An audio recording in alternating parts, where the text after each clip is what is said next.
Did you see that post? People are talking. Here's what's trending on the Rickey Smiley Morning Show. All right, Rick Smiley Morning Show, 25 after the hour. Y'all, this segment's being brought to you by Indeed. That's right. If cold winter calls have turned into warm spring leads, you need Indeed, the all-in-one platform to interview, screen, and hire quality people. Visit Indeed.com/credit. A lot of stuff going on. Listen, man, we could be on the verge of World War III.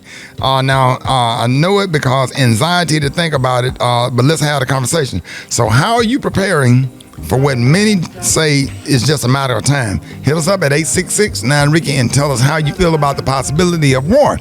And what would you do, or where would you go if the United States is forced to get more involved in this Russia versus Ukraine conflict, and God forbid a war breaks out on U.S. soil, or Russian start sending missiles? Your thoughts, Kay?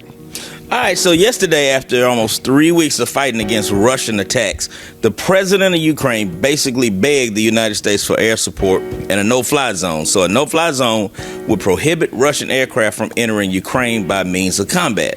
So President Biden did sign off on an additional $800 million in military aid, but White House officials say putting a military no-fly zone in Ukraine would mean engaging with Russian forces, and that's something military leaders are trying desperately to avoid. Russian airstrikes have resulted in hundreds of Ukrainian deaths, so to enforce the no-fly zone, NATO aircraft would have to engage with Russian forces.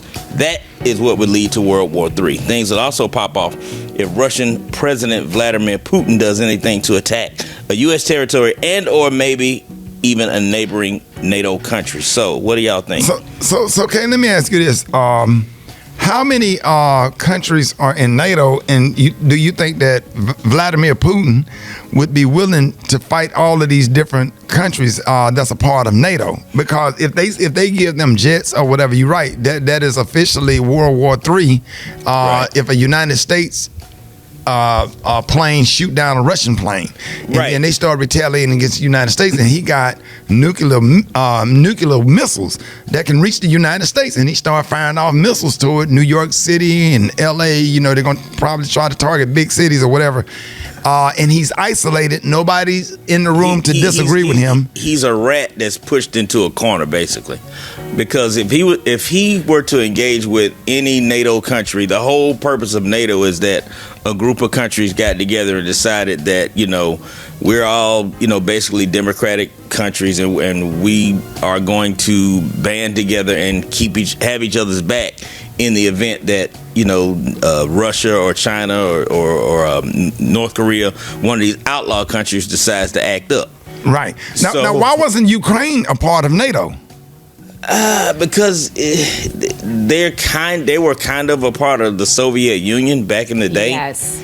And so they weren't able to join NATO because they weren't an independent country. They just became an independent country in the last, several decades? And a lot of the stuff and they're 30 members. There are 30 countries that are members of NATO, 27 of them located in Europe, and then 2 in North America and 1 in Asia. There you go. Right. Now on the border of Poland, that's the next country over. A lot of the stuff is happening on Poland's border, and Poland is not a part of NATO as well. Correct. From what I understand. Right. And, it's so here's the thing. If you take over Ukraine, what other countries he's going to try to take over? And that's where Georgia, Bosnia, because there are a few of them that are currently. See, what happened was, Ricky, Ukraine is trying to join NATO, and that's why Russia is so upset, because they don't want to give them their independence. They don't want them to join NATO independently. So that's why Russia has attempted to take over Ukraine. But Georgia is another one, Bosnia. But there are a few countries there in Europe that are close to Russia that they would like to take over so that they cannot have individual representation in NATO. Right, and for the fact you said Georgia, you have to explain to some folks, because it's going to be about the country of Georgia, not the state of Georgia. Yeah, it's going to be about three. It's going to be about three chicks in Atlanta. Kay, what they gonna say, Kay? They ain't finna take us over. I mean, hell no, we ain't finna be tough over. Not that Georgia, you guys. All right, let's go to the phones. Hit us up at 866-9 Rickey. How do you feel about what's going on in in Ukraine, and how are you preparing to survive during wartime? Let's go to the phones. Good morning. I'm prepared for war, but what I believe the United States is not worried about Russia. They're worried about China getting involved with Russia. That's what it really is. Yeah, I'm going to go shoot them, but they're going to have to pay off my student loans if I go.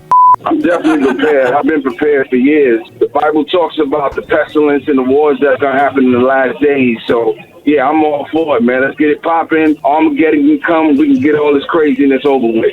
Yeah, I'm going to buck it down, you know what I'm saying? Fill the cars up. He even turning that kerosene just in case gas go up a little bit high on the other end also. You know what I'm saying? Get all the food I can, stock it up in the freezer, make sure I got plenty blunt. Oh, my God.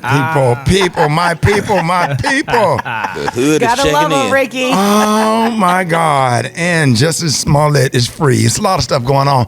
All right, y'all. If y'all couldn't Gary, what you gonna do? Baby, I'm gonna just follow y'all. What about your clothes? That's the problem. Oh, Lord, you know I'm gonna be devastated, honey, if I have to leave all my fashions, honey.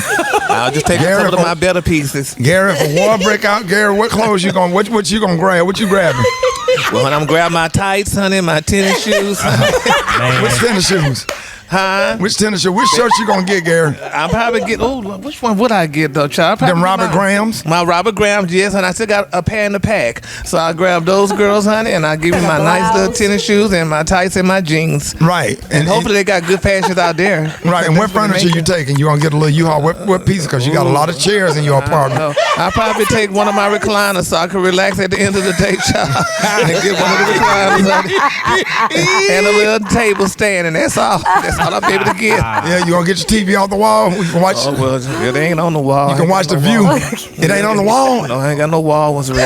Oh, then it came out when the fireman tried to kick your apartment in? Yeah, so she on a stand, honey. Funny TV a girl. Everything a girl. It's St. Patricia Day, everything a girl. I'll be damn, y'all. More Rickey Smiley Morning Show coming up. The Rickey Smiley Morning Show, baby.